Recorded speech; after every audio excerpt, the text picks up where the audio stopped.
So let's start with the proceedings. Hello again. So a very good evening. Thank you for joining us in today's webinar. Let me introduce myself first. I'm Vaishnavi Thakur, a master's student at the University of Tokyo in the Department of Electrical Engineering and Information Systems. I'll be the facilitator for today's webinar, and I'm joined by Ms. Khushi, a student of Kyoto University, as sub-facilitator. I once again welcome you all to today's webinar. So today's webinar is about study and work in Japan. It aims to promote education in Japan by motivating students to pursue higher studies. The University of Tokyo India office is organizing these sessions where experts from different universities across Japan will be providing the information and guidance on various programs being offered in the universities. These webinars aim to bridge the gap and provide answers to many questions students have regarding the admissions into the universities. Now, if you have any queries, please post them in the Q&A portal, and we have a team of panelists and universities to attend to them. And the agenda for today is as follows. Let me share my screen. So first we'll have a brief overview of these sessions by Ms. Sakshi, who is a program assistant of the University of Tokyo India office. It is followed by a presentation of study and work life in Japan by Ms. Khushi, a student of the Kyoto University. And then we have presentations by various representatives of universities. And the total time of presentation of each university is 20 minutes, which is followed by a Q&A session of 5 minutes. Before proceeding with the webinar, I would like to request all the panelists to turn off their audio and video when you are not presenting. Also, please share the university details in chat box after your presentation. Attendees are requested to post their questions in the Q&A portal, not in the chat box. We repeat this in all the webinars, but still we see many students posting questions in chat box. So I request all the attendees to post their questions in the Q&A portal. And so without any further delay, let's begin the webinar. I request Ms. Sakshi, the representative of the University of Tokyo India office, to give her words. Thank you, Ms. Thakur, for the kind introduction. Good afternoon, everyone. Welcome to this webinar study in Japan, session 28. My name is Sakshi Roy, and I'm the program assistant here with the University of Tokyo India office. So first of all, before giving you a brief information about our project, I would like to thank all of you. It's a great pleasure for us that you have participated in our webinars. Thank you for supporting our online sessions by attending. And I would like to thank all of our panelists today from prestigious Japanese universities. Thank you very much for contributing into this webinar. So let me share my slides with you.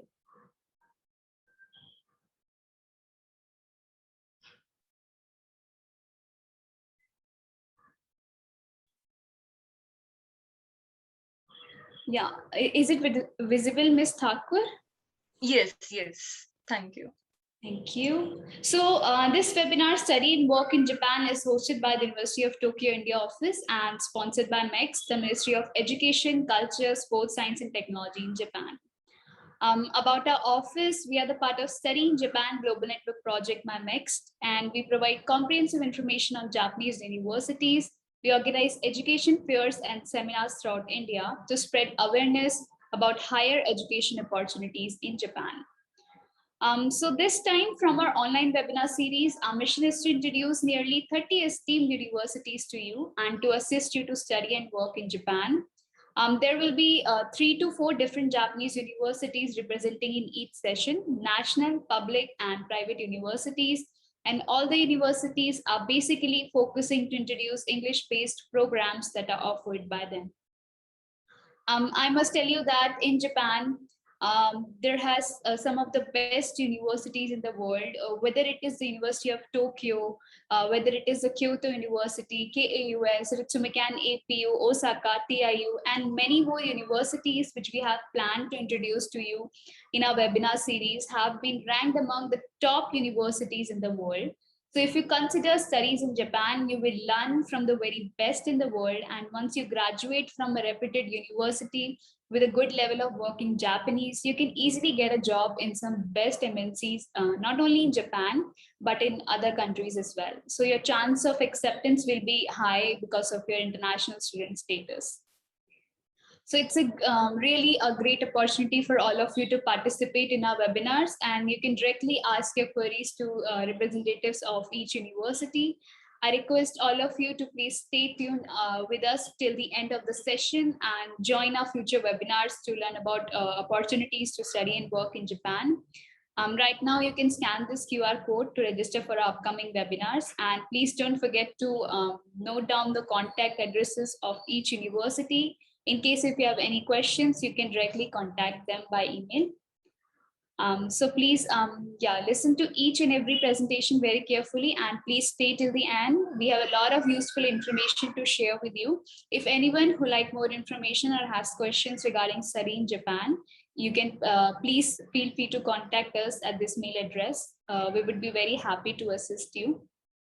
So we hope you'll enjoy the experience and receive a beneficial information from our webinars. Thank you very much for paying attention, and please enjoy today's session. Thank you so much, Ms. Sakshi, for sharing your thoughts. The information you have shared will be definitely useful for the prospective students. And proceeding with the webinar, next we have Ms. Khushi, who is a student of the Kyoto University, to give a brief overview of study and work life in Japan, along with her student experience. So, Ms. Khushi, you may please take over the proceedings. Thank you so much, Ms. Thakur, for the introduction. I will share my presentation.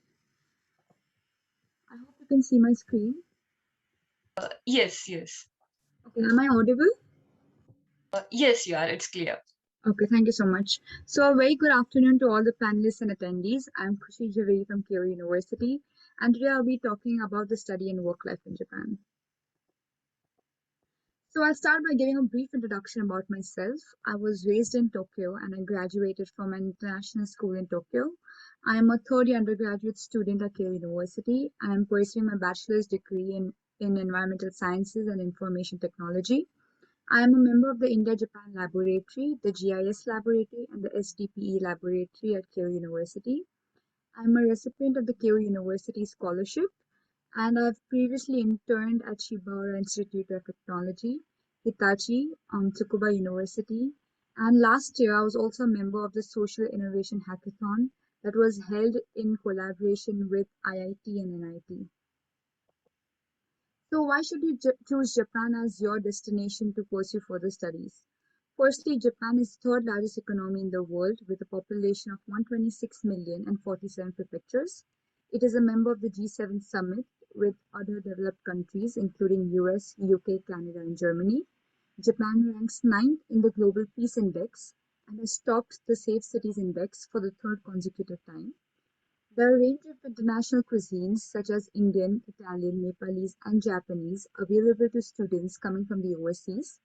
Recently, culturally appropriate food including halal, vegetarian, and vegan options are also available.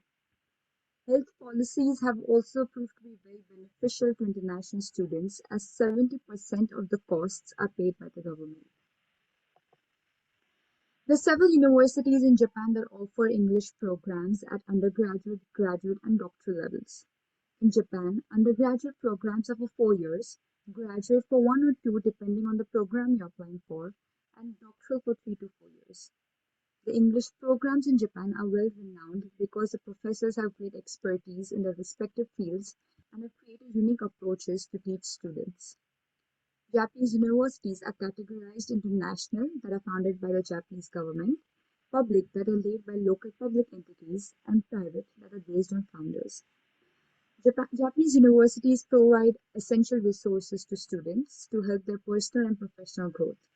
Universities support students by providing them with facilities including libraries, research labs, student lounge, gymnasiums, and dormitories.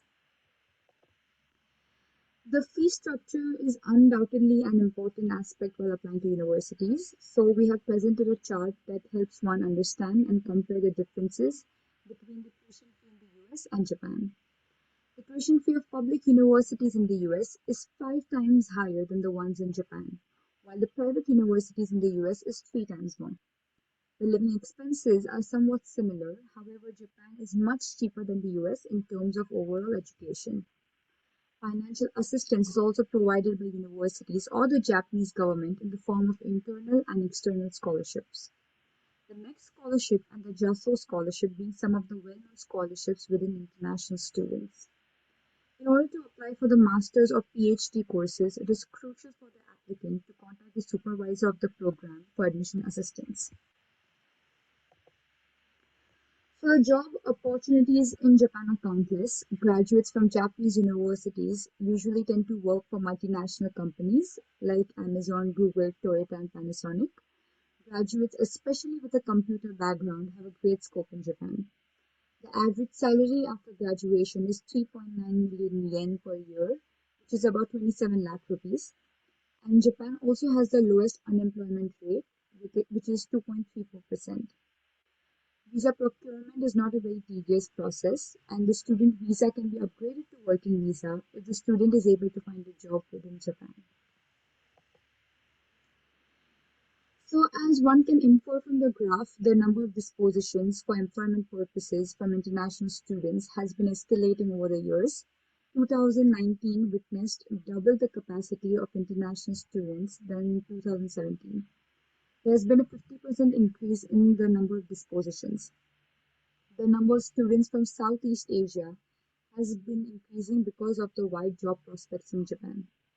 The rise in job opportunities in Japan has increased the demand for international students to pursue their further studies and a career in Japan.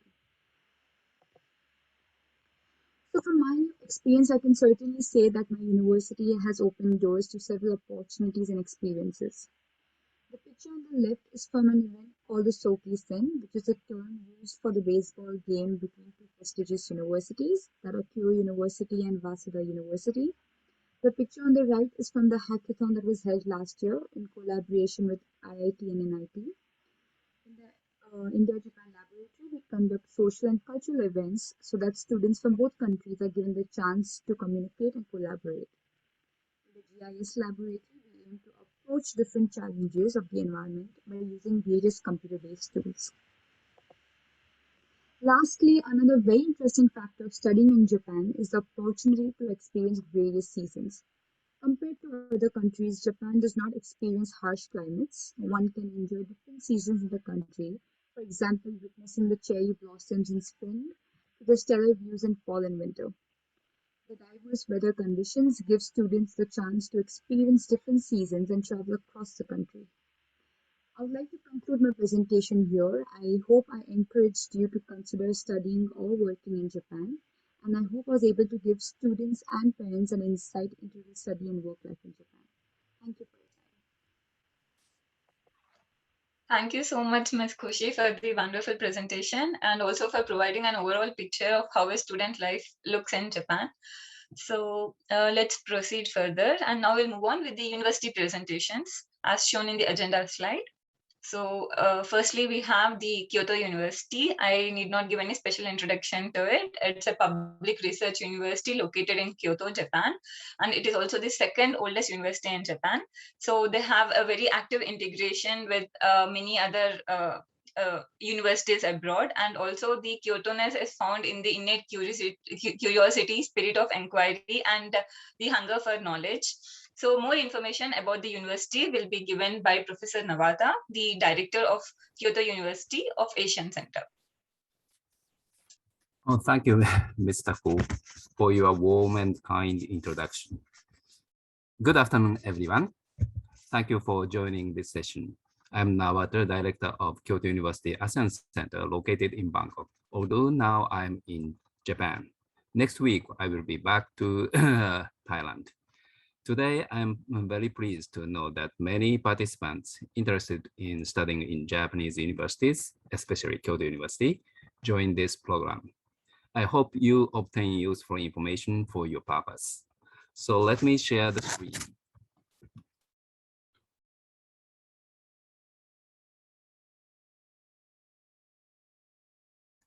Is it okay? Yes, Professor. Okay. So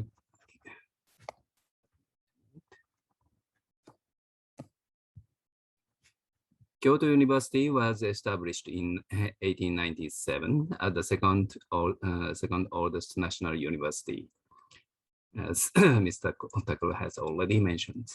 Since then, Kyoto University's policy has been the academic freedom. Under this policy, we have been known as the top leading research university in Japan. But our reputation is not limited within the country. Kyoto University is one of the best universities in the world and ranked high in various world university ranking as shown here. We have 11 Nobel Prize laureates in the past. This slide shows some topics of research done in Kyoto University, which attracted social attention recently. There are nearly 2,700 active faculties in Kyoto University. We have various outstanding researchers and students in diverse, sorry, something happened. Sorry.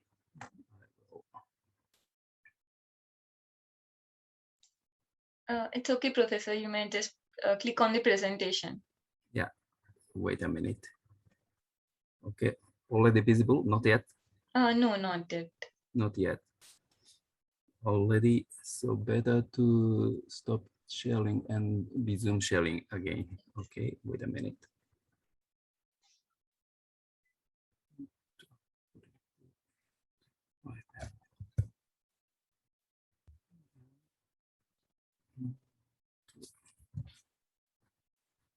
Already visible? Not yet? No. Wait a minute.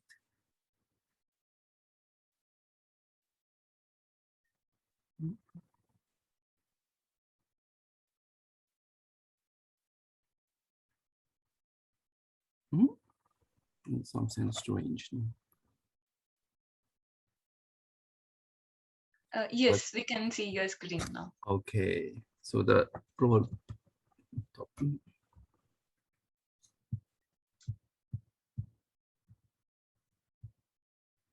So, okay. Okay, let me resume. This slide shows some, oh, okay, I have already. Anyway, there are nearly 2,700 active faculties in Kyoto University, and we have various outstanding researchers and students in diverse disciplines. For example, you can see IPS research is one of our strong points. And as for the ASEAN and African area studies, based on the field works, we are aiming at a holistic approach of ecology, society, and culture in Africa and Asia, and their relationships. Such creative studies at Kyoto University is well known from the very beginnings, with many renowned researchers like philosopher Kitaro Nishida and this person, Kinji Imanishi. He is the founder of primatology. So these are just few of our various innovative research. The university has 3 campuses across broader Kyoto city area. There are 44 off-campus research and educational facilities in Japan and 61 offices and facilities abroad. Students have the choice of engaging with the field research. Kyoto is the ancient capital city, which remains as the cultural heart of the country nowadays, and it is very popular tourist destination from both Japan and abroad. At the same time, it is a modern city with many global companies such as Nintendo, probably you may know, a famous game company. This city is well known as a city where ancient culture and tradition coexist side by side with modern technologies. Also, Kyoto is known as a student-friendly city. There are over 30 universities, and around 10% of the Kyoto City population is college students. I know you can enjoy your fruitful student life in Kyoto. Kyoto University has more than 20,000 students, including nearly 2,500 international students from 108 countries, including India. As long as I know, there are now 70 Indian students studying in Kyoto University. Our degree system is shown here. 4 years undergraduate course for most divisions, but 6 years for medicine and pharmacy.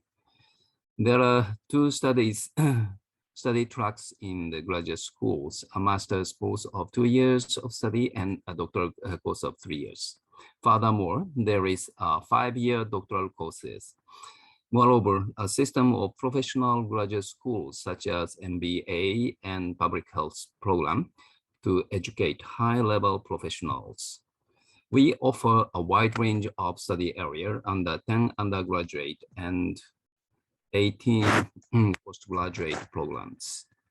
Although Japanese is used as the basic language in most programs, we also have English medium programs where students are taught entirely in English.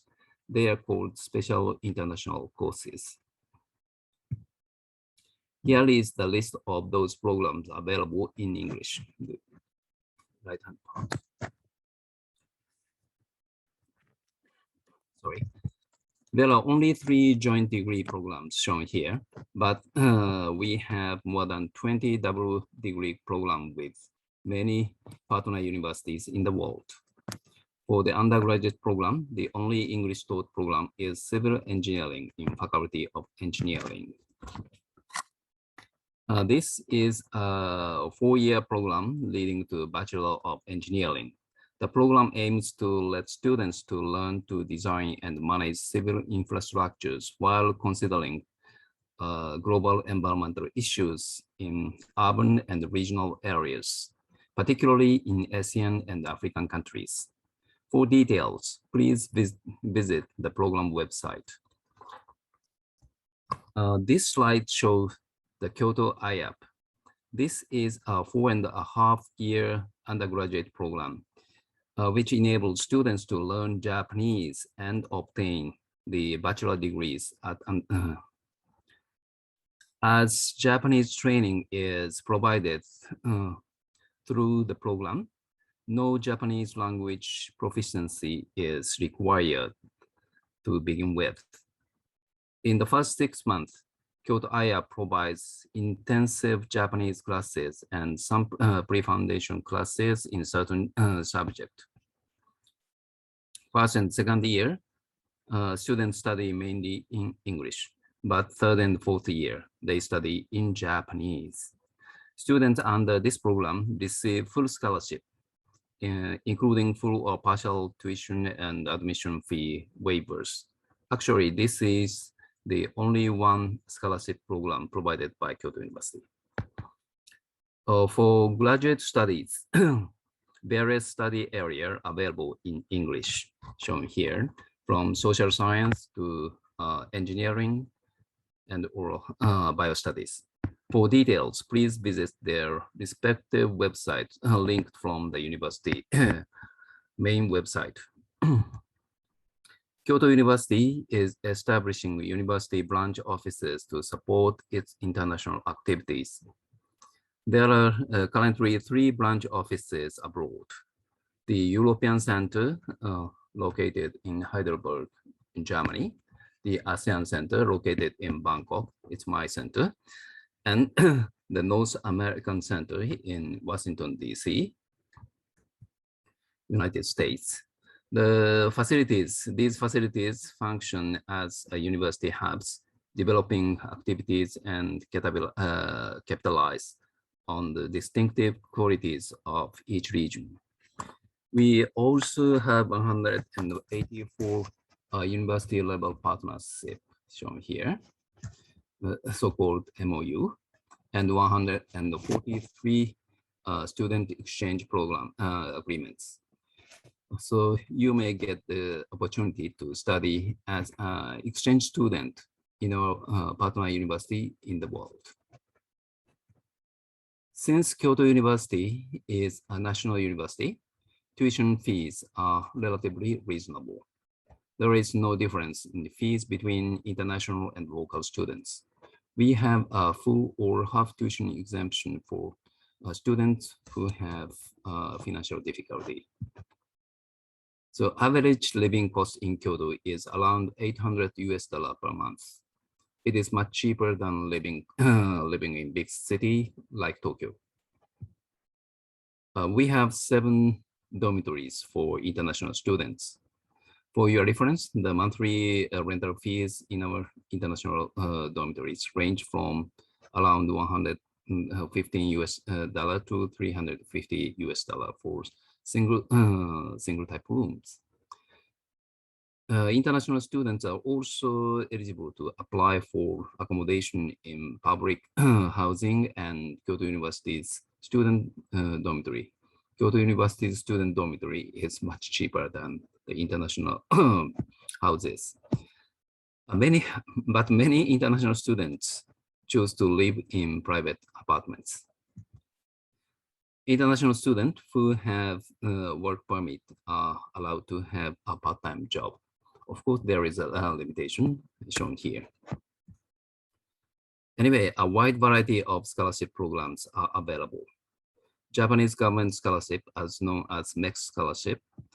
There are 2 ways or 2 channels to be a MEX scholarship. That is the embassy recommendation and the university recommendations. To obtain embassy recommendation, applicants must submit their applications to the Japanese embassy in their home countries for the initial screening. On the other hand, to obtain a university recommendation, contact your prospective supervisor first and ask him or her for assistance, because it is Japanese professor that apply the scholarship, not you for this channel, okay? Next is the JASO scholarship. It prices about $440 per month, so not a big scholarship amount. Mainly, the applicants are accepted only after enrollment, but several designated programs have reservation slot. Lastly, private foundations scholarship. Kyoto University annually selects and nominates candidates for around 60 foundations.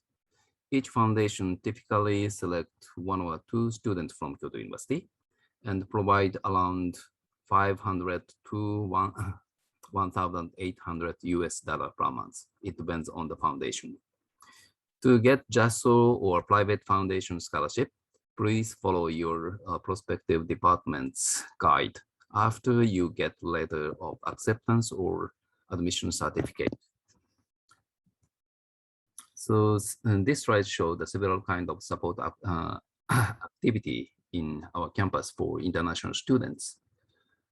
Supplemental Japanese language lessons are available, of course, with free of charge. Tutor system is designed to assist international students, and tutors are generally graduate students selected from the graduate school of yours. And there are several advisory services. Of course, the content is confidential. And we have the student lounge called Kizuna. At Kizuna, you can get together to exchange activities with Japanese and other international students. This slide shows the application for entrance exam. For bachelor degree programs, if you take entrance exam in English, we have 1 English taught degree program, Faculty of Engineering, I have already mentioned. And IAP also provide the entrance exam in English. And if your Japanese language proficiency is very excellent, you can take a special admission for privately financed international applicants in pharmaceutical science and engineering, only 2 faculties. The faculties of law and economics have a special admission exam for graduates from schools located outside Japan. But this program is also for students who have the very excellent Japanese proficiency. Also, you can take a general admission with Japanese applicants, but it is rather hard for international applicants. All bachelor degree programs academic year begins in April. Okay. This slide shows the application to a master's or doctor degree program. If you take an entrance exam in English, there are 15 English taught degree programs. If your Japanese language proficiency is good, you can take a special admission in 9 graduate schools. In this system, the international students, the examination for international student is rather different from the ordinary exam for Japanese. And anyway, each program has an independent application process, and the application details vary depending on the program. So it's rather difficult to explain here. For instance, some programs start in April, some start in October, and some in both. So please visit the program website of your interest and find the information. On the other hand, there is a general procedure for postgraduate application. Please check this chart. First, please find your potential supervisor. You can search the graduate school website or our researcher database available from the university website. Anyway, I will put it the chat box later. Then please apply through AAO. AAO is the Admission Assistance Office. AAO is the department which supports the postgraduate applicants' application procedures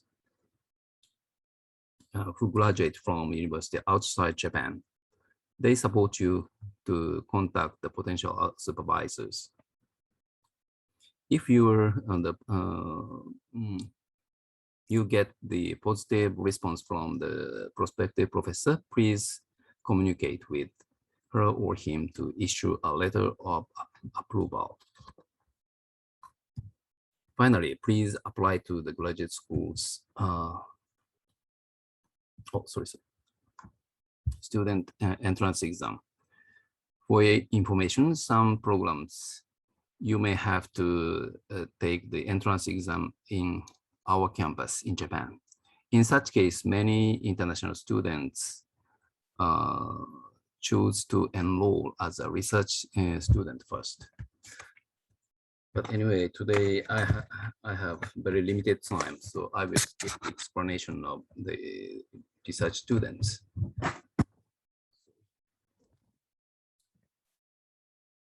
In this slide, the top QR code here show the AAO website, and the bottom one show the website for finding a Kyoto University courses and related supervisors. So, and graduate admission guide for international applicants. Anyway, this is the summary for applying the Kyoto University program in English. As for undergraduate program, civil engineering and Kyoto IAP take place the entrance exam in English. These 2 courses only. As for graduate program, 15 programs are available. Each program has independent application process, and application details vary depending on the program.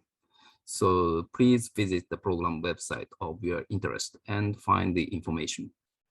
If you prefer to look for a potential supervisor first, you can search the graduate school website or our research database available from the university website.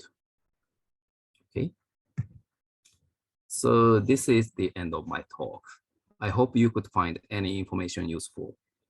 If you have any questions, please put them in Q&A box or contact us by email later. We look forward to seeing you in our campus in the near future. Thank you very much. Sorry. Thank you, Professor, for such a comprehensive presentation and covering all the aspects. So now we can choose some questions for the Q&A portal and answer them. So I can assist you in selecting few questions. May I? Yeah. Okay. So is there any GRE or TOEFL or GMAT requirement for the graduate school admissions? It depends on each program, but I know many of them because special international courses, all the classes are given in English. So the applicant must have some English proper proficiencies. So yeah, most of them request applicants to show the the score of the English proficiency test like IELTS or TOEFL IBT.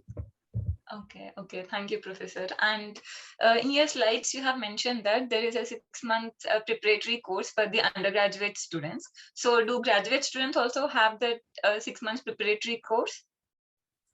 The 6-month preparatory course is only for the IAP students. So other courses, there are no such courses. But if it depends on the scholarship, but some scholarship allows students to be a research student at first, 6 months or 1 year. Yes. So for example, next scholarship. So in this case, it is possible to be a research student for 6 months or 1 year. So during that period, the students can study Japanese language. Yes, that's right. And if a student knows Japanese language, so will he be given higher preference? Like knowing Japanese language, does it add any weightage to get an admission?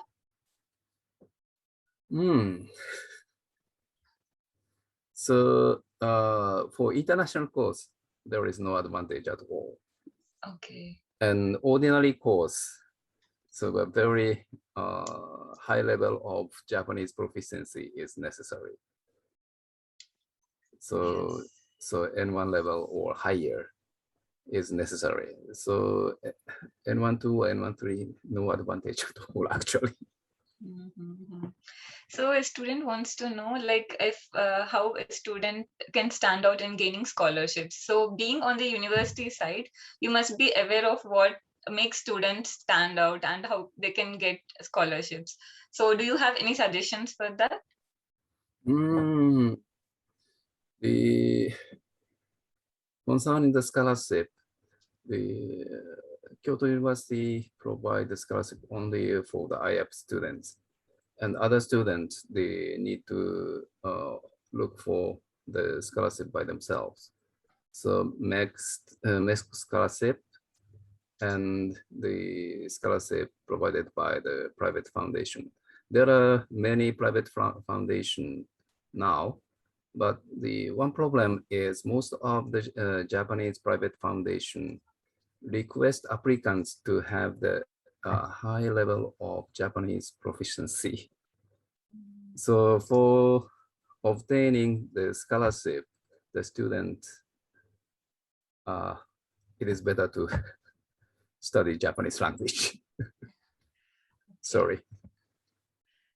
Thank you, Professor. And also, is there any entrance exam before the enrollment? Of course, every program, they request some kind of entrance exam.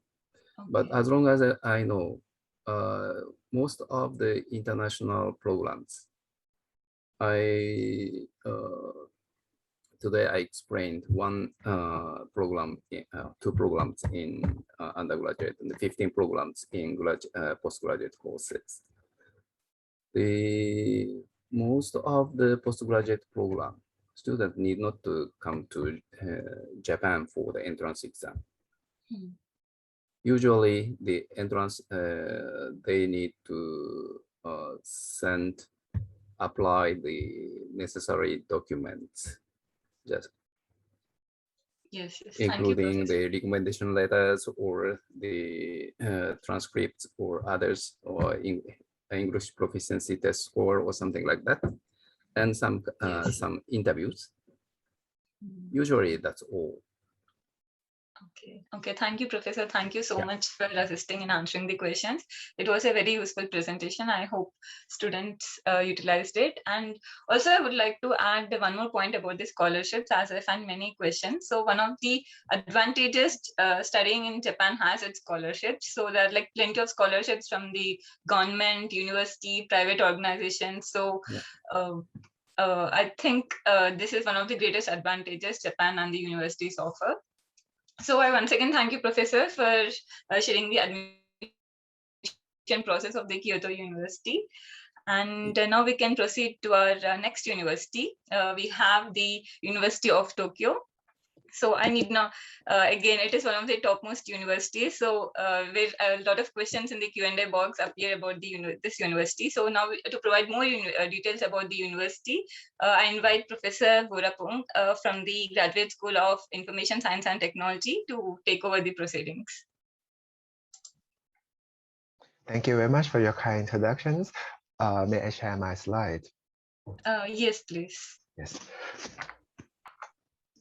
Okay, so as introduced, I'm Varapong Supakit Paisan from Graduate School of Information Science and Technology at the University of Tokyo. I'm from Thailand, but I had a chance to work with at least 5 Indian students so far. So I have a chance to know a lot about India from them. As the name of our graduate school mentions, we are focusing on the science and technologies part of information. And because we are graduate school, we accept only master and PhD students. It is very important to note that at the University of Tokyo, each faculties and graduate school are somewhat independent. We have somewhat different organization and we have somewhat different admission process. What we are going to discuss in this presentation is going to be the admission process for my Graduate School of Information Science and Technologies. Some information could apply if you want to apply to some other graduate school, but some information might not be applied over there. All right, so please be cautious if you are planning to apply to any other faculties or graduate school.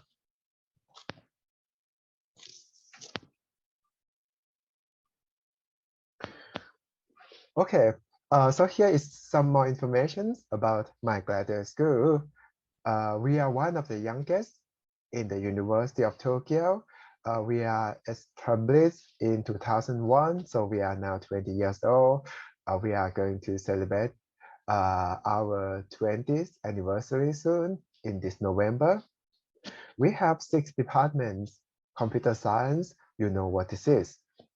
Mathematical informatics, this is a hybrid between mathematics and information. Then we have information physics and computing. It is a hybrid between physics and information, including computational physics, for example. Then we have information and communication engineering, a hybrid between electrical engineering and information. Mechanoinformatics, a hybrid between mechanical engineering and information, and then creative informatics, focusing on creative applications of information like computer graphic, computer animation, or automatic driving. I myself is at Department of Computer Science. Indeed, my research topics is on the fundamental part of computer science, including combinatorial optimization and cryptography.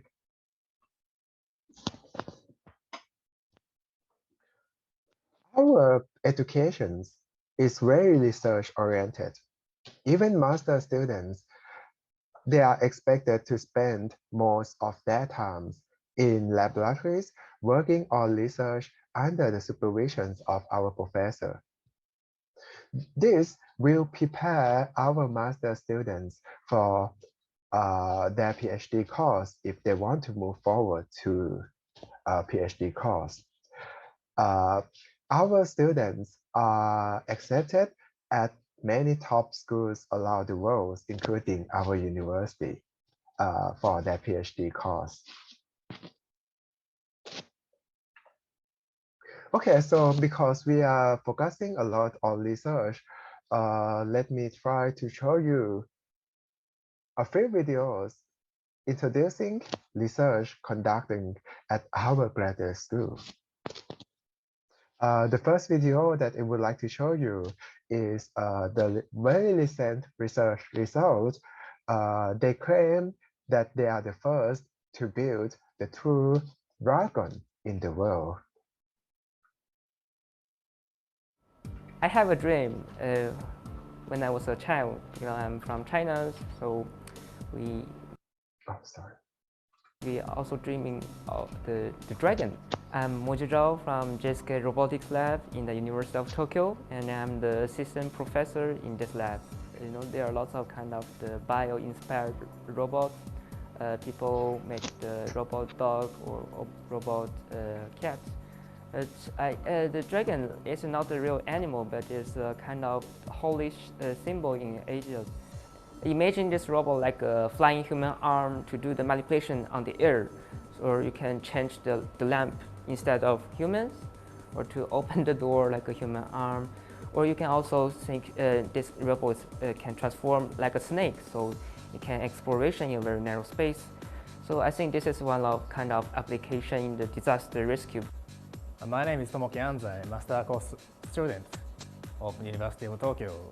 So each link of the dragon has a small circuit board named neuron, and each board communicates each other. So by this structure, dragon can fly stably in the air. Hello, I'm Shifan. I'm the second year master student in the University of Tokyo. Previously, my research is mainly related to this robot called Hydrus. I want to make faster dynamic motion of this robot, like play table tennis. And for future work, I will work with Dragon to make more complex dynamic motion. So there are lots of design for the air robot, but our design, we developed a very interesting mechanism called the gimbal modules. Will actively tilt the two rotors. So this is very unique in the world. I think this is the first design.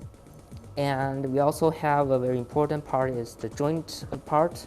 You can see this is also the two-dimensional joint, 1 and 2. So these two important components makes the aero transformation. So people imagine the dragon for several thousand years. So I think this is the first time to create the true dragon in the world. Thank you very much for your attention to the videos. This is a part of research result we have at Department of Creative Informatics.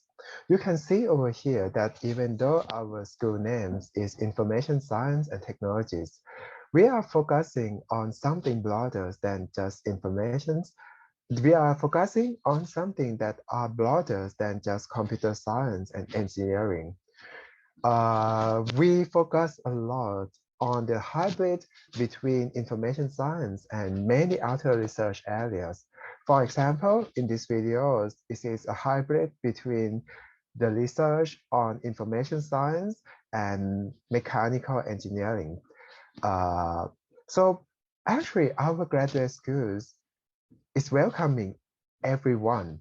All right, we welcome you even you are mechanical engineers.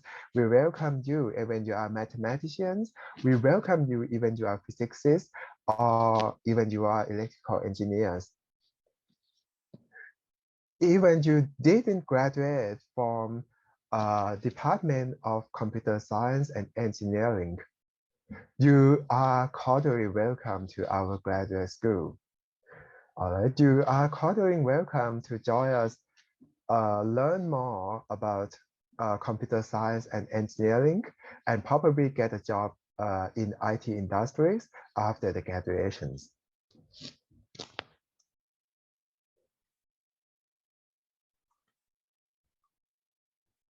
All right, so that was the hybrid between mechanical engineering and information science. But next, I would like to show you even a more fancy, even a fancier applications that we have at our graduate school. This is going to be a hybrid between biologists and information science. This is like these laboratories want to build a robot from the real biological cell. Okay, I'm Shoji Takeuchi from the University of Tokyo, working in this Institute of Industrial Science. This is a very small robot, which is only a few centimeters. The first primary motivation to make a biohybrid robot is kind of the scientific fictions. This is the body of the skeleton for the biohybrid robot. The joint is rotated like a finger joint like this. So we actually make finger bone-like structures by using the 3D printer and then culture the living muscle tissues in between the finger bones. And when we apply the voltage between the living tissues, they actually make a contractions so that the finger bone can move by the power of the muscle contractions. This is so-called the biohybrid robot. We use a 3D printer to make the red-colored part. We use the 3D printer in dark room because the resin is cured by the light. We are now thinking the two kind of applications. One is making the real biohybrid robot, which is a kind of artificial robot that works by using the living materials. And the other application is the kind of pharmaceutical studies. When we make a 3D muscles, it can be used for the drug development. And conventionally, so the drug is developed by using the living animals, but when we actually develop the tissues in vitro, so we can actually test the drugs by using the 3D tissues. That might be useful to reduce the animal experiment.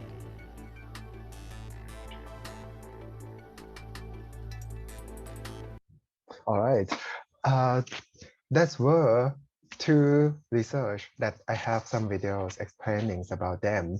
But well, we are not only focusing on robotics. We are also focusing on many research areas, including fundamental research.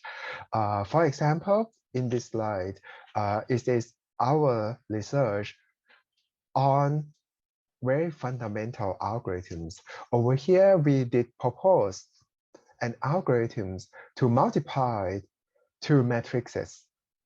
It is a very fundamental thing. I mean, it is research since 1950. And it is actually a foundations of many information science research areas, including machine learning and deep learning. If we have a fast algorithms to multiply two matrices together, then we can reduce the computation time of deep learning. In 2015, we presented one of the fastest metric multiplications algorithms. The record is already been updated, but well, it is their honors to present the fastest algorithms at that moment. Okay, I did talk a little about our research so far to emphasize that we do focus a lot on research at our graduate school. But even we are focusing a lot on research, we also have a very large set of lectures in information science and technologies offers every year. We do offers more than 100 lectures. 40 of them are in English. So you can take the course in the areas that you want to study without knowing any Japanese at our graduate school. Okay. Next, I would like to discuss about the admissions to our graduate school. Our graduate school have two types of admission. The first type is what we call as regular entrance examination. It is written examination, where you will be tested your mathematics or specialized subject skills like computer science, fundamental computer science, or mechanical engineering, or electrical engineering. It's up to your choice. But the examination is very hard. The questions are very deep. You can see those questions in our school website. The acceptance rate is even smaller than 15% for those who didn't graduate from our university. So you need to prepare for the entrance examinations if you want to join us by the regular entrance examination. However, if you get past the exam, it is going to be very rewarding because you will have a chance to work with people who also get past this competitive entrance examination like you. You will have a chance to work with people who love solving mathematical problems or fundamental problems like you. And companies know that our entrance examinations is very competitive. They will know that you are the person who can get past this competitive entrance examination. All right, so this is going to be a competitive and rewarding entrance examination. We don't care where did you graduate. We don't care which department or which university you come from. We don't care your university ranking. If you are good in mathematics, if you are good in specialized subjects, you should be accepted by this regular entrance examination. We have two calls for applications every year. One call for application is in May, and if you apply in May, the examination is going to be in August.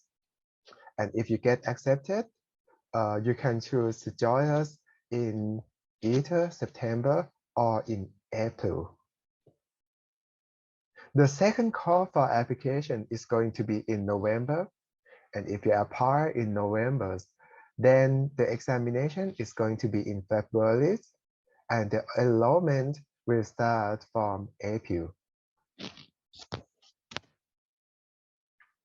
That was about the regular entrance examinations. We have another type of admissions we call as special admission, which is very special because this is only for non-Japanese residing outside Japan. We accept 10 to 15 students by these special admissions every year. What is special about these admissions are we usually prioritize students from South Asia, Vietnam, and Thailand to receive scholarships if they get accepted by these special admissions. All right, so as I suppose that most of the audience of these seminars are from South Asian countries, you will be prioritized to receive scholarships if you are accepted by this special admission. The application deadline is going to be quite soon. is going to be in November the 5th. So this is going to be just about 6 weeks from now. You have to prepare a lot of documents for the application. So I recommend you to start as early as possible if you want to join us by this special admission.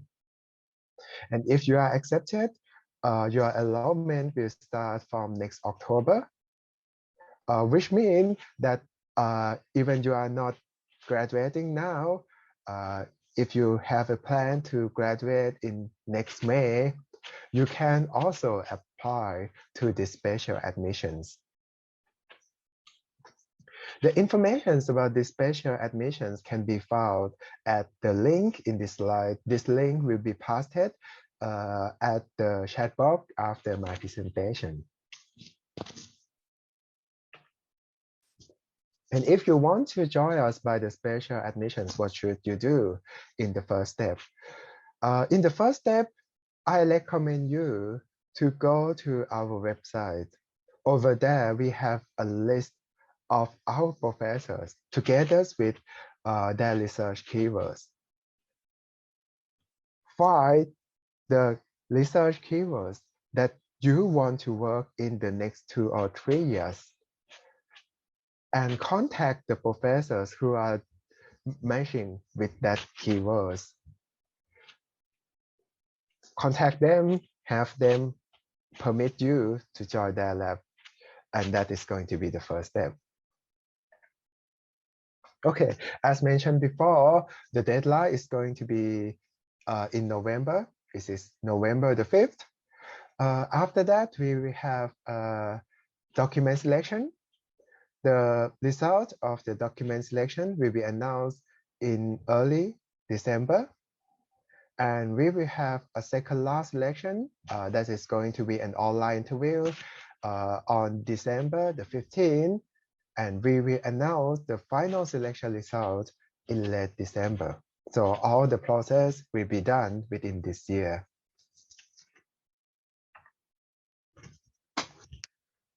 Here is our selection criteria. If you will apply to our master course, we expect you to have fundamental knowledge on information science and technologies. This fundamental knowledge including mathematics also. We also expect you to have deep knowledge on topics that you want to study. For example, if you want to study natural language processing, we expect you to have a deep knowledge on natural language processing, as well as related topics like linear algebra, statistical machine learning, or I don't know, data structures and algorithms.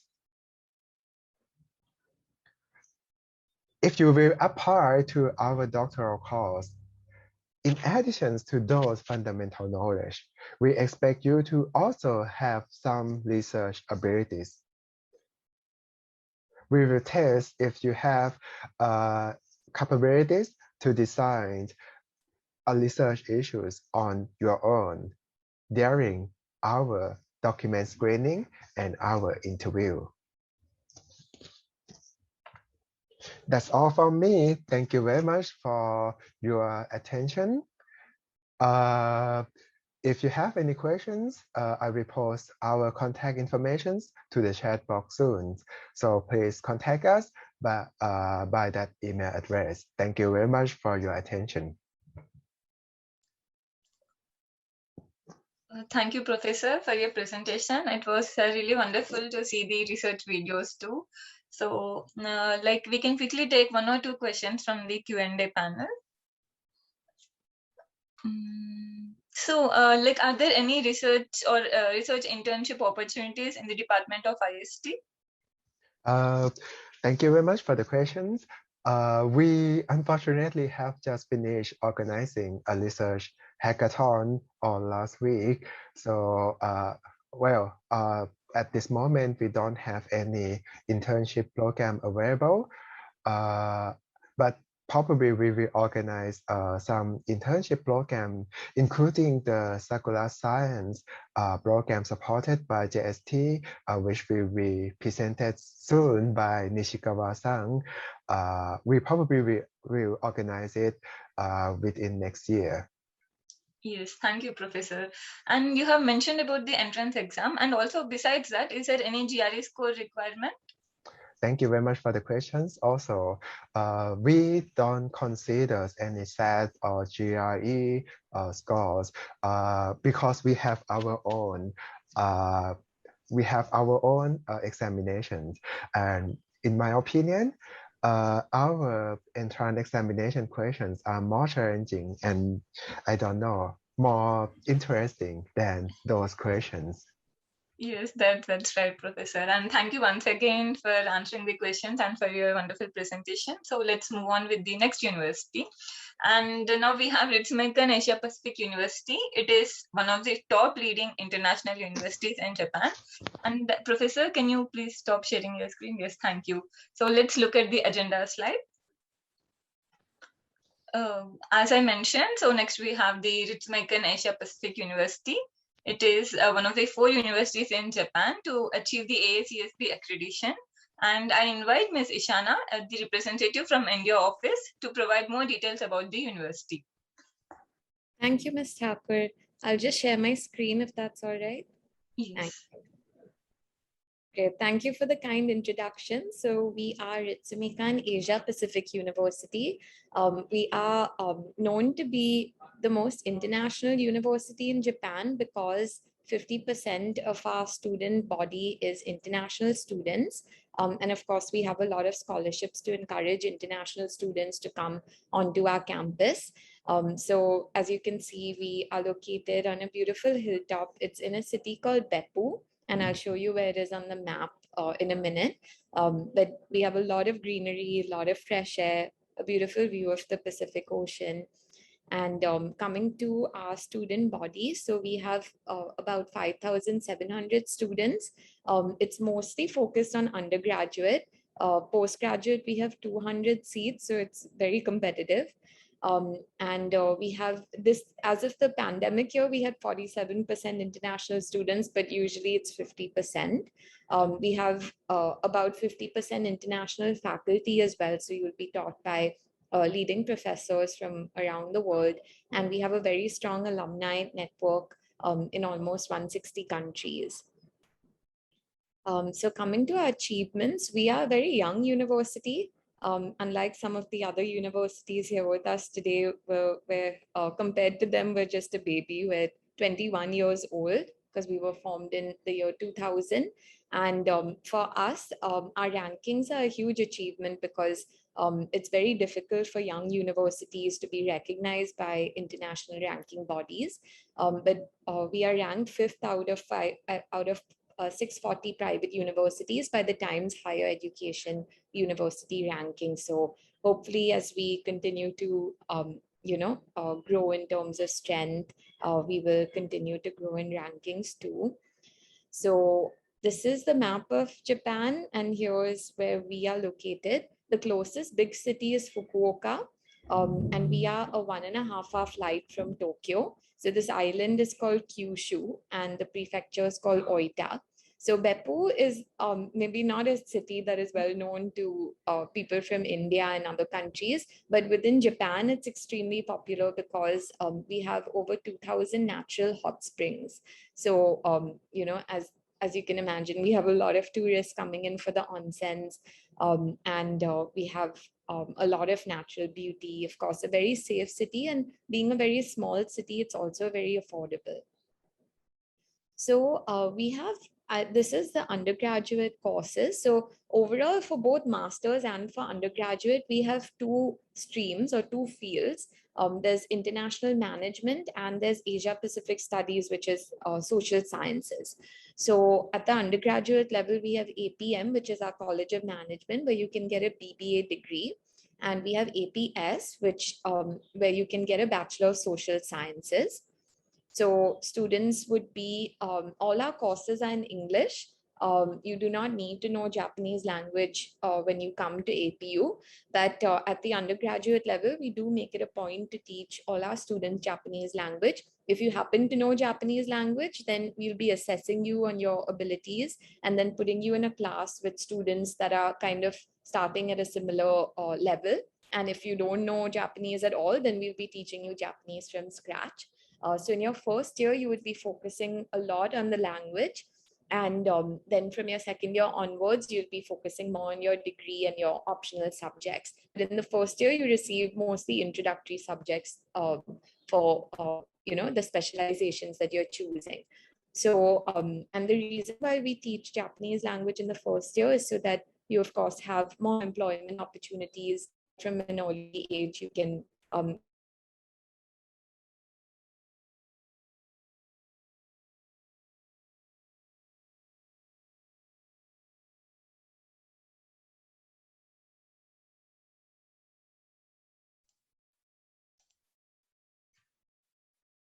Miss Ishana?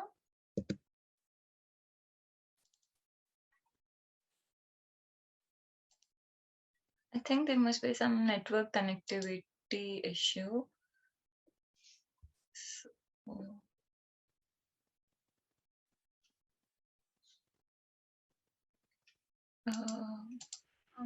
Sarshini, I think we can wait for 2 minutes. yes. Doesn't come by then, I think we can continue with the next university. Yes. And meanwhile, students, the attendees, if you have any questions, please post them in the Q&A panel. Also, please make sure to ask your questions in the Q&A portal. Many of the students asking their questions in the chat box, and your questions won't be answered if they are in the chat box. Yes, that's right. Oh, Miss okay. We have Miss Ishana. Ishana is back. Yeah.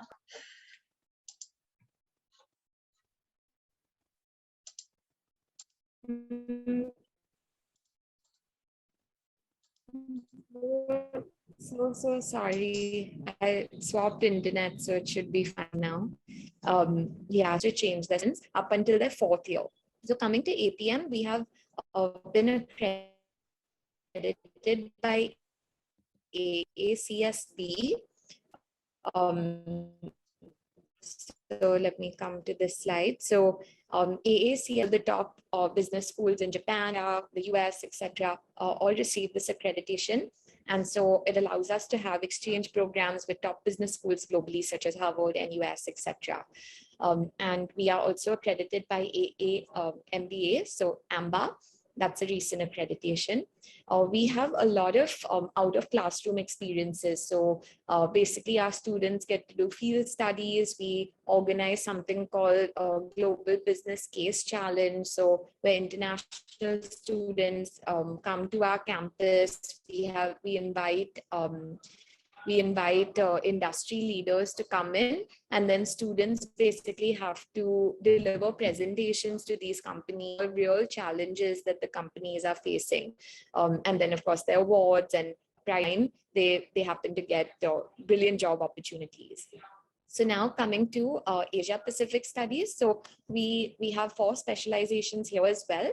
We have accreditation for hospitality and tourism by the UN's World Tourism Organization. And we organize a lot of virtual events with the United Nations as well.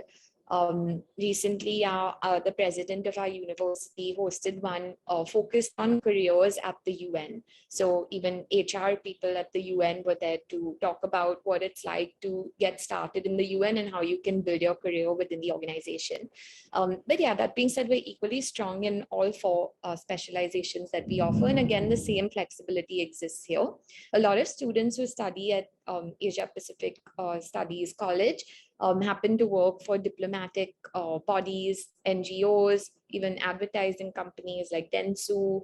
There are a lot of opportunities. And I think Indian parents normally have the question as to whether it's better in terms of job opportunities to go for business courses. But frankly, with our university, we notice equal opportunity both our business and social sciences students. Miss Ishana, can you hear me? So I already talked about. Miss Ishana, Yes. Sorry for Yes. interrupting, but you're lagging a little. So Okay. I recommend you to turn off your video so that we can hear you clearly. Yes, let me do that. I hope it's better now. Yes, it's better. Yes. Okay. Thank you. Okay. Thank you. Thanks so much. So coming to our housing, we have on-campus housing. So in the first year, students stay on campus, and second year onwards, they move off campus. We have both shared and single rooms. And in the shared rooms, we try to make sure that every international student is paired with a Japanese local student. So that you get to practice language with one another, and of course you have someone to guide you around. And just to let you know that our shared rooms have a door in between, so you have your privacy as well.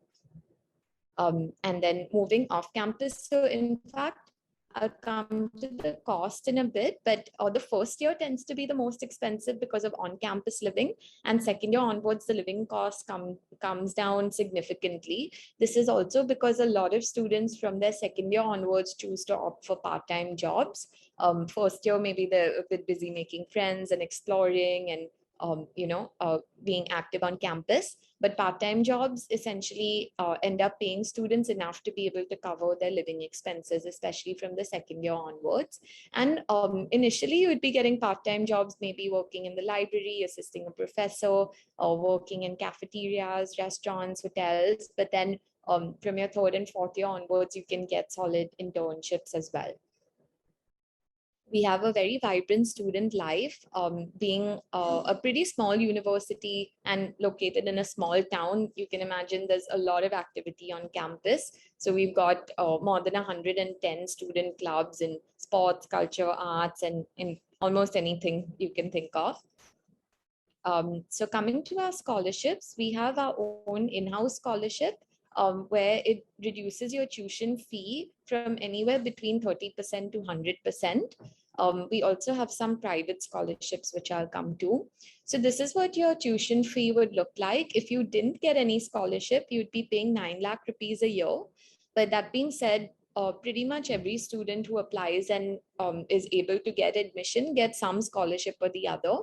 So on average, I would say 65% scholarship is what we notice.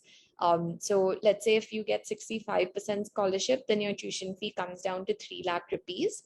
And then these are first year expenses that won't be recurring. But this is the approximate living cost in the first year. It's just under 7 lakh rupees. Which would reduce to about 4.5 lakh rupees from the second year onwards. So it reduces by quite a big amount.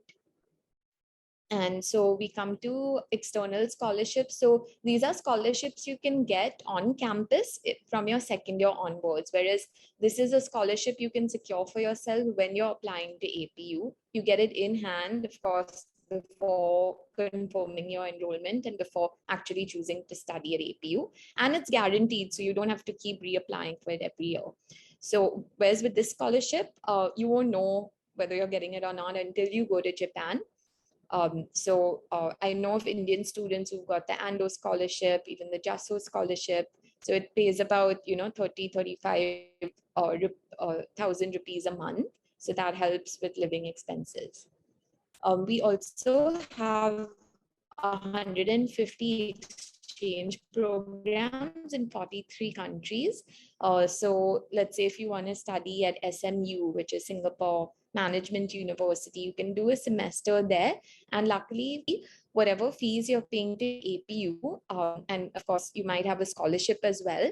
So that is the fee that you will continue paying. And you don't need to pay an extra tuition fee to SMU or to whichever university you choose. So the only extra cost will be your flight and your stay in the country that you choose to go to. So we have a 96% job placement rate. We have 200 plus companies coming to our campus to recruit students every year. And students find this to be very helpful because we're located in Beppu. It's a pretty small town. So all the big companies have their headquarters in Tokyo and Osaka. So rather than expecting our students to have to travel to Tokyo and Osaka to take interviews, we have all these large and very prestigious companies coming to our campus, especially to recruit students. Indian student from Lucknow who was working with Apple. I know another Indian student who's been working for Dentsu. There's an Indian student who graduated maybe a decade ago who's working for the United Nations. But as you can see, there are a lot of large multinationals, be it both from Japan or from outside. A lot of startups too. They're not mentioned here though. And we have a lot of students who graduate and then go on to study at leading universities like Oxford, Harvard, ANU, etc. This is just for undergraduate students. We have an upcoming mini university program where you can experience lectures by APU faculty. And the application will start next month. So if you're interested, you can click on this link and we can send some information over to you. Coming to our application schedule, I won't go into too much detail, but we have 2 intakes, April and September. And if in case, let's say, you're a high school student who is graduating, who has graduated this year, you can apply for either. But if you're graduating next year, I would advise September because we need all your documents in place.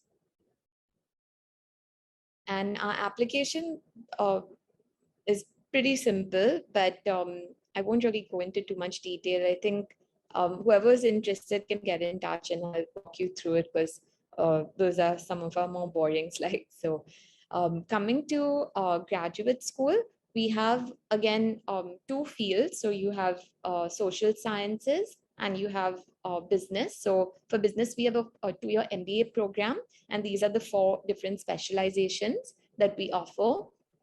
And for social sciences, we have MSc programs, so a Master in Asia Pacific Studies and a Master in International Cooperation Policy. So I get a lot of interest from, of course, students who have an engineering background, etc.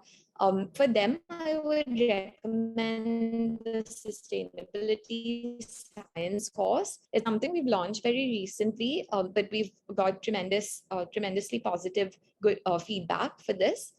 So it's a 2-year degree program, 1 year in Japan and 1 year in Germany. And it's on material flow management. So every student at the end of it gets an internship with a German corporation that is focused on renewable energy or anything else in the sustainability space. So that's something that's, it's like a hot new sector in general. So that picks up, we get a lot of interest there. And these are the other courses that we have. We also have a PhD program, which is 3 years. It's actually in philosophy with the focus on Asia Pacific studies. So both our degrees are 2 years long for the master's programs, but please note that we have one very strict requirement for the MBA program, which is we need 3 years of work experience prior to enrolling. So you need to have worked for 3 full years after you've graduated from your bachelor's degree. So this is what the tuition fee looks like for 2 years. So it's basically 1,700,000 Japanese yen for 1 year of GSA. And 1,900,000 Japanese yen for 1 year of the MBA program. So yeah, and we have, in fact, at the graduate level, we see 95% scholarship holders. We have 98% international students. And our student teacher ratio is very strong as well. So there's a lot of one-on-one time that you get with faculty, and all our courses are taught in English again. So once again, we have our tuition reduction scholarships going up to 100%.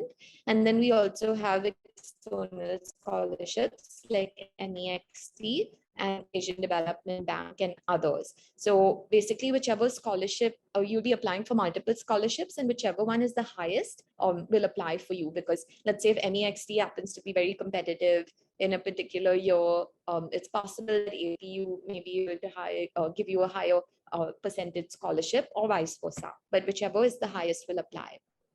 And we're delighted to announce that we are one of 37 universities to offer a 2-year entrepreneurship visa. So if you're an aspiring entrepreneur and you want to stay back in Japan to start a business, we'd be helping you with the documentation and to acquire this visa. So these are details. My colleague Dipti is based in Delhi, and she handles applications that are from the Delhi and NCR and mostly the northern part of India. And I handle central, west, south, etc. And I'm based in Mumbai. So these are some links. Please connect with us on Instagram and on Facebook. You'll get to see a lot of the activities that we have. And just to let you know, we have about 80 Indian students on campus at any given point, because we receive about 20 Indian students every year. So it's a very close-knit community of Indian students. There's a nice Indian restaurant in the town of Beppu. Students have hosted me there, and I really like the food. So you'll get to make friends with people from India and as well as a lot of other countries. So open for questions now. I hope we still have some time. Yes, we have 5 minutes time, Ms. Shana. Thank you for your wonderful presentation. It was very useful. And we can look into the Q&A portal. So there's a student who is interested in IMAT program. So like he wants to know if there is any consultation, face-to-face conversation. He's from Mumbai, so. Yeah, sure, definitely. So I'm going to be posting my contact details here in the chat. So please get in touch with me, and we can have a face-to-face consultation. I can try and put you in touch with a student who's either currently doing the program or recently graduated from it. So they'll be able to answer your questions much better than I am. So we can do that for sure. Yes, that will be very helpful. Thank you so much. And also, you have mentioned about the MBA, management courses. So, is there any other engineering stream separately in APU, or it is only the main focus is in management sector? Yes. So we're a small university and we're not multidisciplinary. So we have just our niche programs, and we're only focused on business and on social sciences, at least for the moment. I don't know if that'll change in the near future. Yes. So also about the assistance, is the assistance provided in the entire application process? Yes. They can. Okay. Yes, definitely. So I'm there. I have a colleague in Delhi. So depending on your location, we can fix up meetings. If you're not based in Mumbai or Delhi, of course, we can meet you virtually. And we support students throughout the process. So right from starting your application to, even when you're enrolling and putting together documents for your visa. So definitely there'll be support provided there. Yes, so thank you so much for the answer. And also, the student wants to know the minimum requirements for the enrollment in Masters in International Relations. So as you have mentioned, a work experience of 3 years is compulsory, right? Or is there any other requirement besides this? Yes, so we don't require 3 years of education in undergraduate studies is perfectly fine. We accept 3 years and 4 years. So there's no requirement there. And another point I forgot to mention with regards to requirements. So we don't have any entrance test. For the MBA, there's no GMAT requirement. We only require the 3 years work experience. That is compulsory because of our accreditations. It's something that we have to keep in place. So, and with regards to your field, we allow a lot of flexibility. So if you are an art student who wants to do an MBA program, that's completely fine. You won't be at any disadvantage for having a background in arts.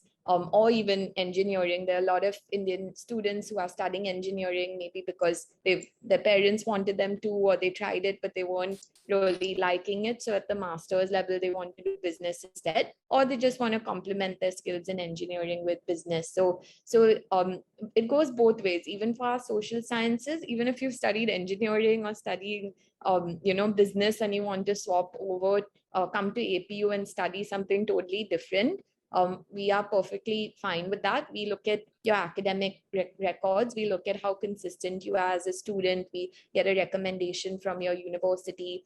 So we look at a lot of different aspects, your extracurriculars, and then decide, so you won't be at a disadvantage if you are changing your field. So please don't worry about that. Yes, thank you. Thank you so much, Ms. Ashana. It was very great to have you here.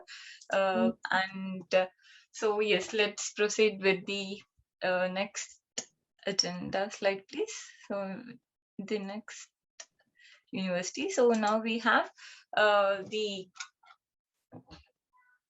Japan Science and Technology. So we get a lot of questions about the internship opportunities and the student exchange program. So the answer for all those questions will be covered by Mr. Nishikawa, who is an advisor for the international relations and cooperation in the Japan Science and Technology Agency. So Mr. Nishikawa, please take over. Okay, good afternoon. My name is Nishikawa from JST. I'll put up my slides. Just hold on. Okay.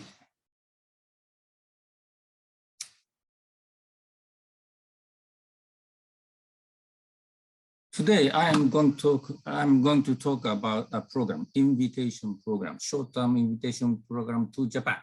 So you may be able to come to Japan free of charge and stay a week or so. So this is the program. First, let me explain about JST. JST is Japan Science and Technology Agency. It's right after under the Ministry of Education, Science and Technology of Government of Japan. We do research funding and the human resource development in the field of science and technology. And then, to make it short, this is the office of India office of JST. We established this office in 2015 together with the University of Tokyo. So we are running this office, still running this office together because we work very closely together for the recruiting of students as well. And this office is very close to this Deer Park in South Delhi, and very close to IIT Delhi and also Department of Science Technology, and also JNU is also very close, very nice location. So if you have time, please visit. But currently this almost closed because of the COVID-19. There is nobody there. So we are supporting joint research programs with various countries, but including India. For example, these three projects, special projects, all related to ICT, information communication technology. And then the combination of research organization is, for example, for this program, Architect Intelligent Dependent Cyber Physical System. This is University of Tokyo and IIT Bombay. And the second program, this is data science, this farming support system. This is between University of Tokyo and IIT Hyderabad. The third program, security in Internet of Things space.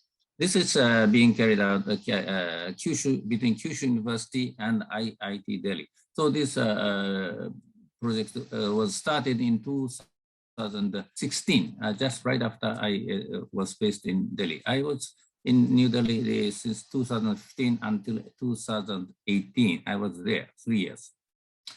This is another program called SATREPS, called the SATREPS. This is being carried out by Nagoya Electric Works.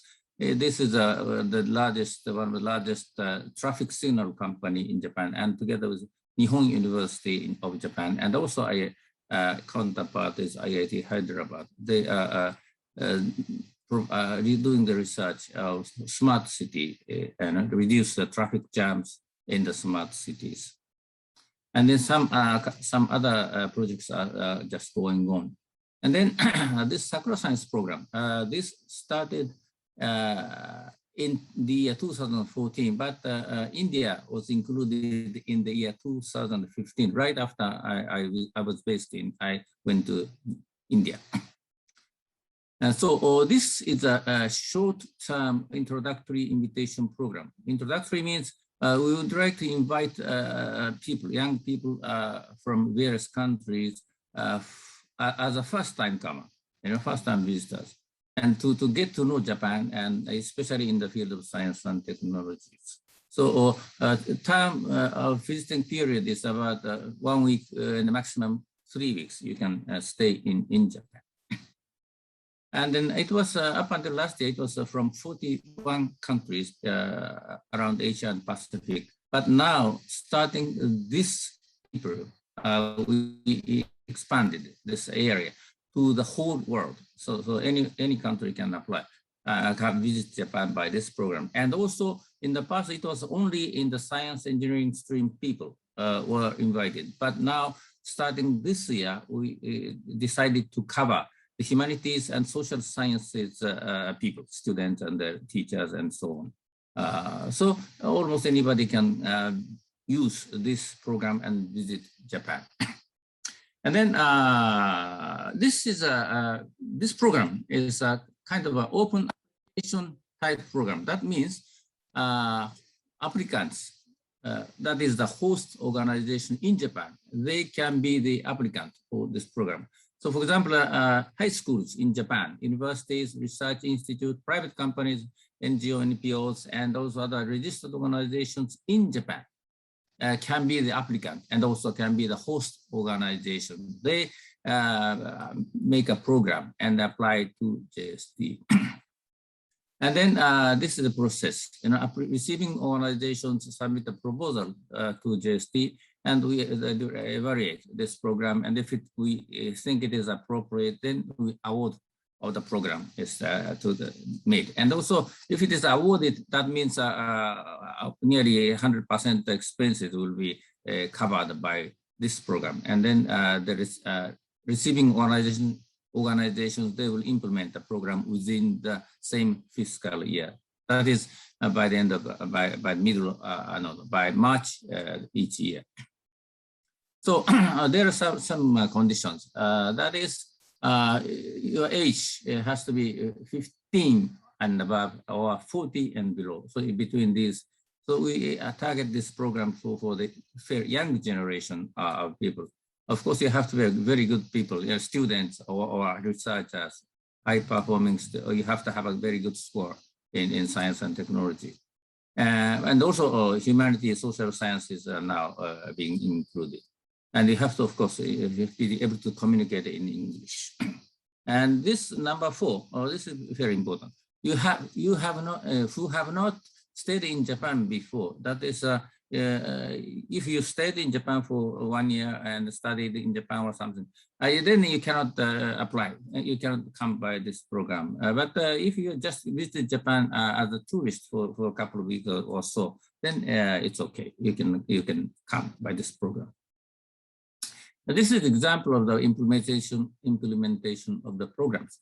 For example, University of Tokyo acted as a recipient, as a receiving organization in this case. University of Tokyo invited 10 computer science students from IIT Delhi, Hyderabad, Kharagpur, Madras in 2019, and they engaged in some short-term joint research program. So these are the photos of the students from India. And for example, this is the Hiroshima University. In the case of Hiroshima University, there's also 2019 July.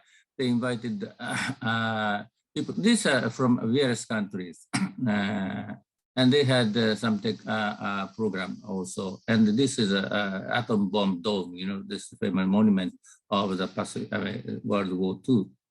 And they have this program also. This is just an example of the program. And then, this chart shows the ranking of the frequency of application on this program. That is, there is a number of invitees in terms of number of invitees.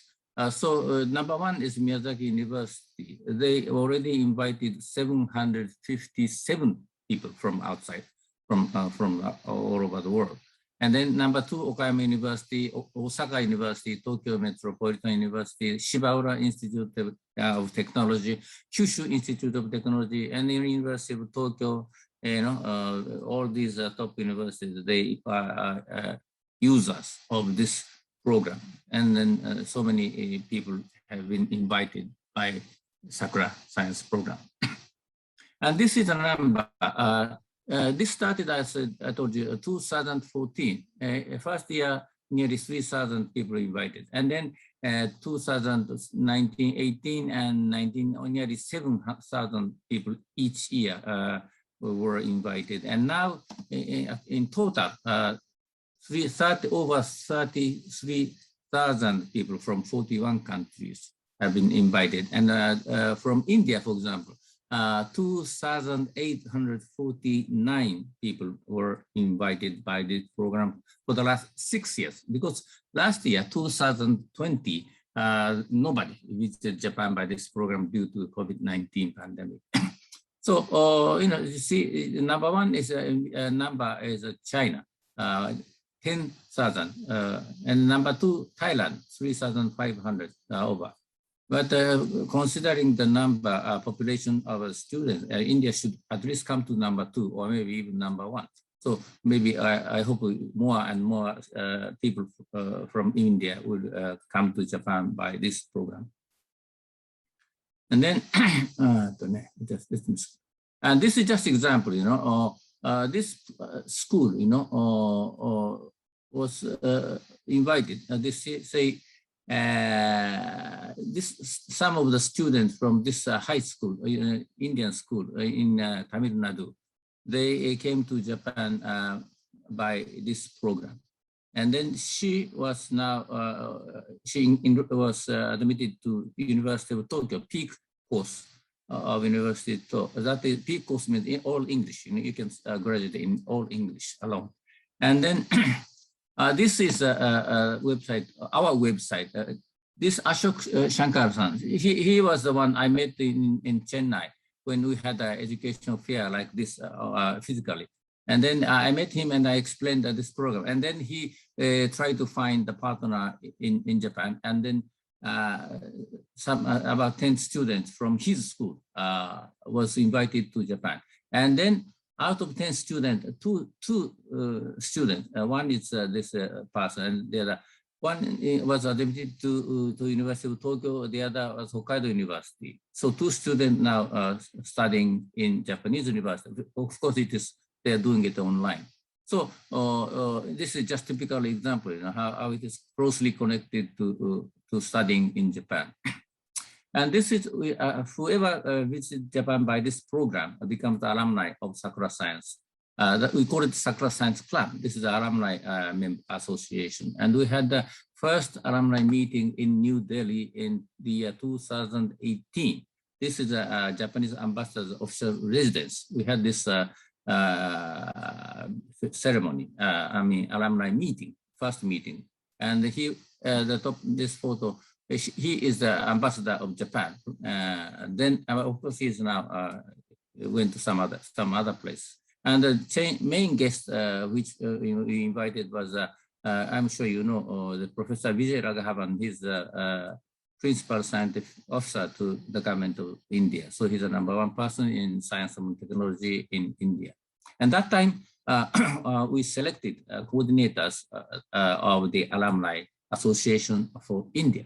And then main coordinator, that president, maybe equivalent to the president of the Alumni Association, Dr. G. Tender Chu, he's the president of the Alumni for India.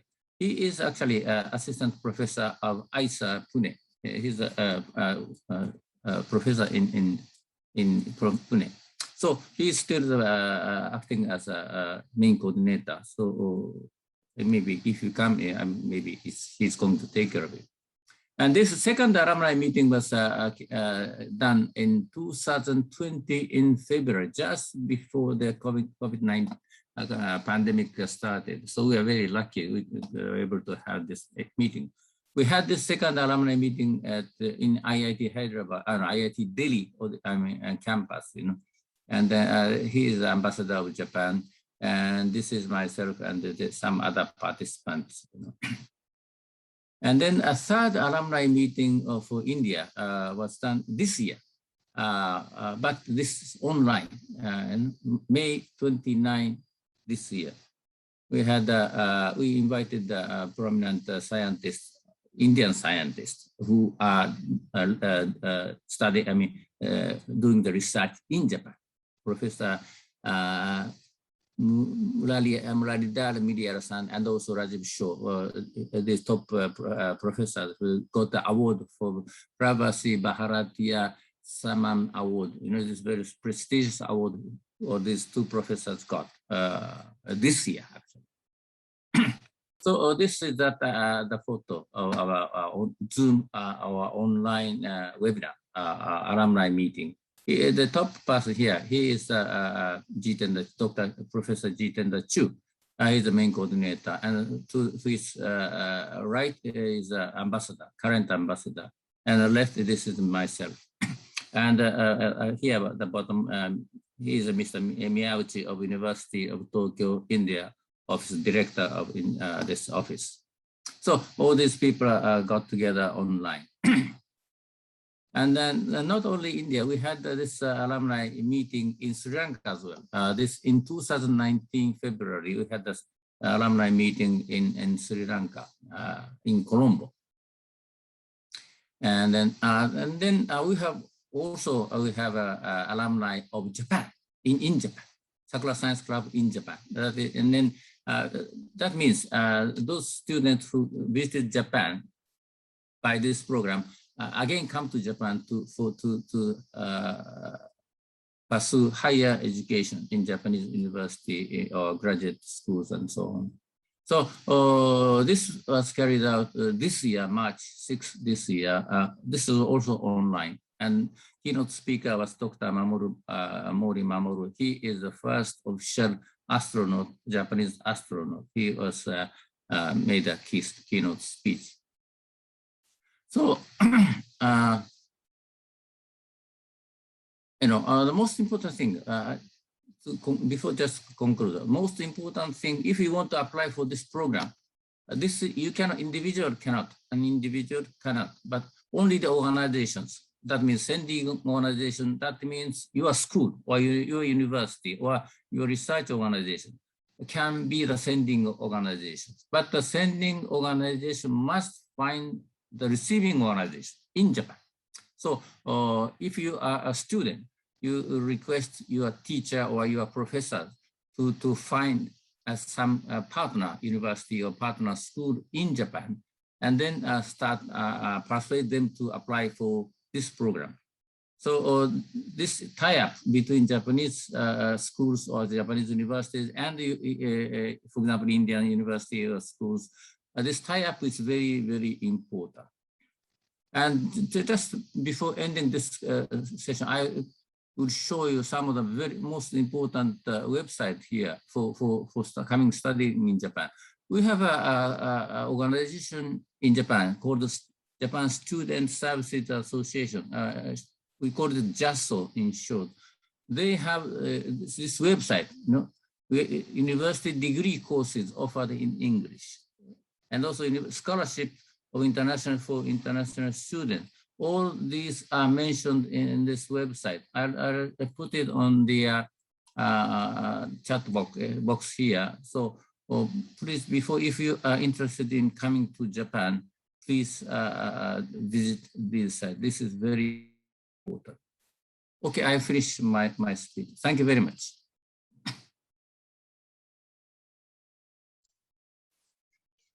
Thank you, Professor, for the very detailed presentation. So I think now it's the end of today's webinar, and thank you everyone for the continuous attention.